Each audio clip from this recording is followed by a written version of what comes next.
Hey guys, welcome to Fun Learning. In this video, we are going to discuss about the temporomandibular joint.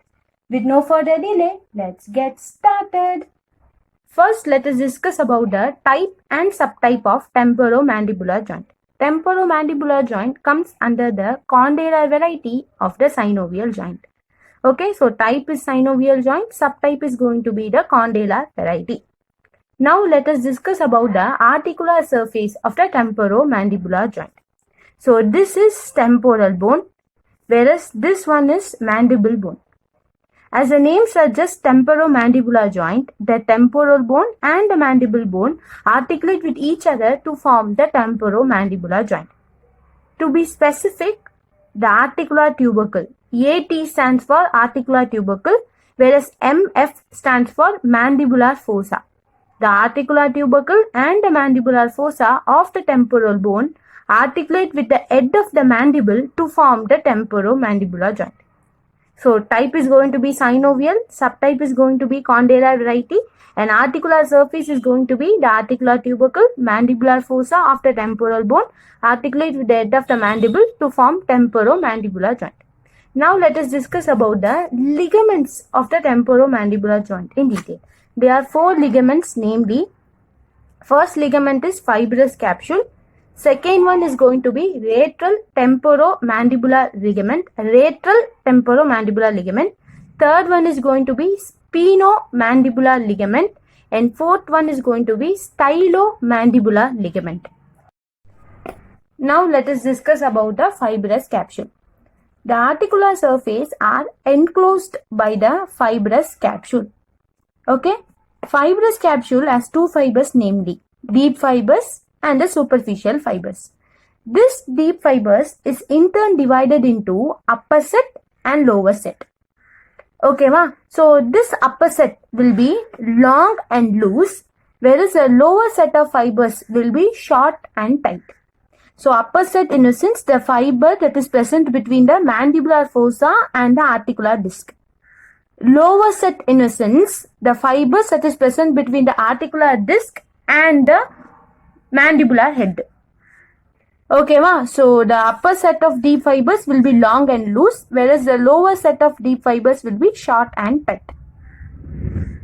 The superficial fibers are attached between two bones, and that is also long. Now let us discuss about the attachment of the fibrous capsule in detail.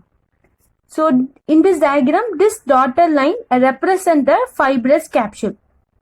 Okay, you can see above the fibrous capsule is attached to the articular tubercle and the squamotympanic fissure, whereas below is attached to the neck of the mandible. So above the fibrous capsule is attached to the articular tubercle and the squamotympanic fissure.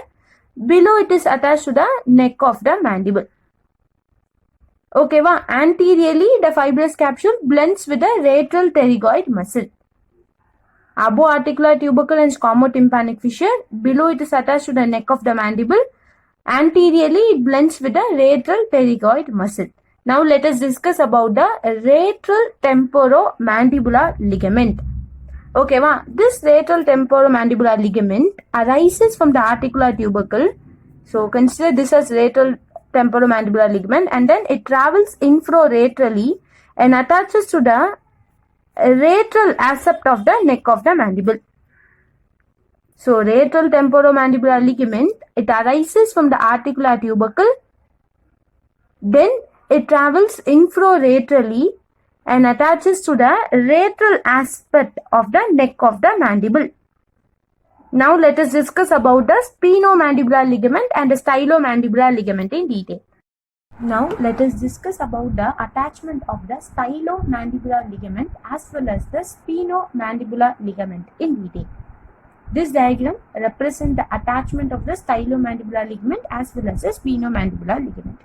So this one is stylomandibular ligament. You can see above, this stylomandibular ligament attaches to the tip of the styloid process. Below it is attached to the rami as well as the angle of mandible. Above to the styloid process, below to the rami as well as the angle of mandible. Next, we'll discuss about the attachment of the sphenomandibular ligament. So this one represents the sphenomandibular ligament. Above it is attached to the spine of sphenoid. Below it is attached to the lingula of mandible. So above to the spine of sphenoid, below to the lingula of mandible. Now let us discuss about the articular disc of temporomandibular joint in detail. So you can see in this diagram, this one represents the articular disc of temporomandibular joint. One of the important functions of the articular disc is to divide the joint cavity into two, namely upper meniscotemporal and lower meniscomandibular. Morphologically, this articular disc represents the primitive insertion of radial pterygoid muscle. This articular disc has two surfaces, namely upper surface and lower surface. The upper surface of the articular disc is concavo-convex in nature. You can see concavo-convex. Okay, the lower surface of the disc is concave, into which fits the head of mandible. So this articular disc has two surfaces, namely upper surface and lower surface. Upper surface is concavo-convex in nature. Lower surface is concave in nature. And this disc is attached to the fibrous capsule. You can see. And anteriorly, it blends with the radial pterygoid muscle.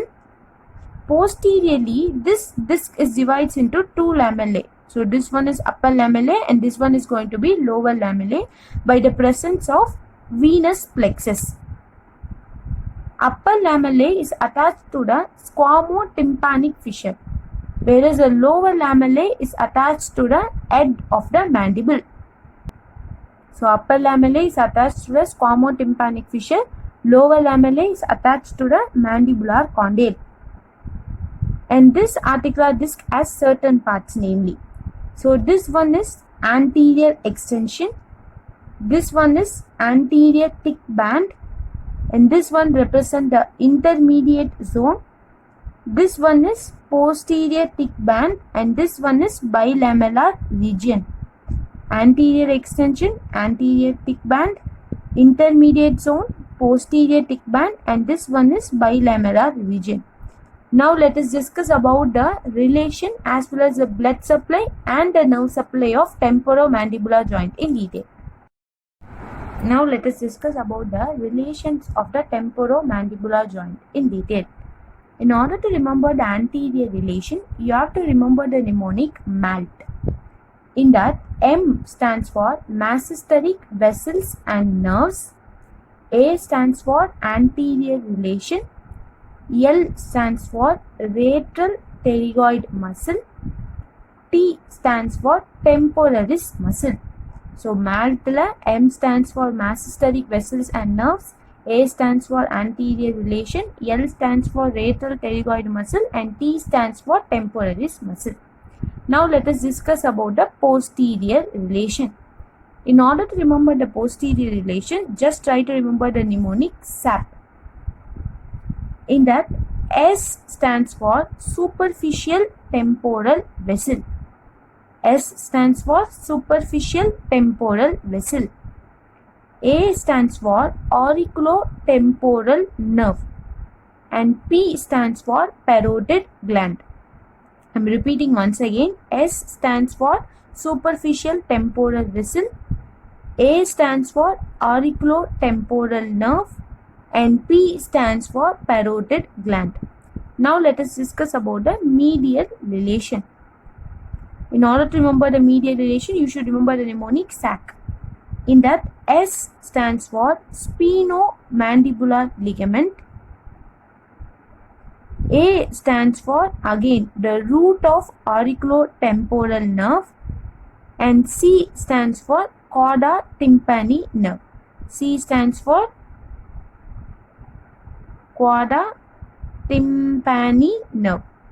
Okay, so in order to remember the medial relation, SAC. S stands for sphenomandibular ligament, A stands for root of auriculotemporal nerve, and C stands for cauda tympani nerve. And radial relation is nothing but skin and fascia. Now let us discuss about the blood supply as well as the nerve supply of the temporomandibular joint in detail. In order to remember it, just try to remember MAM. In that, M stands for maxillary artery, A stands for auriculotemporal nerve, and another M stands for masseteric nerve. So this is the blood supply, and this too forms the nerve supply of the temporomandibular joint. Now let us discuss about the movement of the temporomandibular joint in detail. These are the movement of the temporomandibular joint, namely protraction, retraction, elevation, depression, and side to side movement. And these are the muscles which are responsible for all these functions. Okay, among all this, the supraoid and the infraoid muscle are generally considered as the depressor. That is, they help in depression, not psychological depression, anatomical depression. And the function of the valence muscle are represented with the help of the arrow. In order to understand it, you should understand this. So the arrow which is pointed towards up represent the elevation. Arrow towards down represent the depression. Arrow to the right represent the protraction. Arrow to the left represent retraction. Up elevation, down depression, right protraction, left retraction. Now let us discuss about the function of the temporalis muscle. So this temporalis muscle is like ulta L, right? So arrow towards up represent elevation, arrow to the left represent retraction. So the function of the temporalis muscle is elevation and retraction. Now let us discuss about the function of the masseter muscle. This is very easy, perpendicular sign. Arrow to the up represent elevation, arrow to the right represent protraction, to the left represent retraction. The function of the masseter muscle is elevation, protraction and retraction. Now let us discuss about the function of the radial pterygoid muscle. It's nothing but ulta L.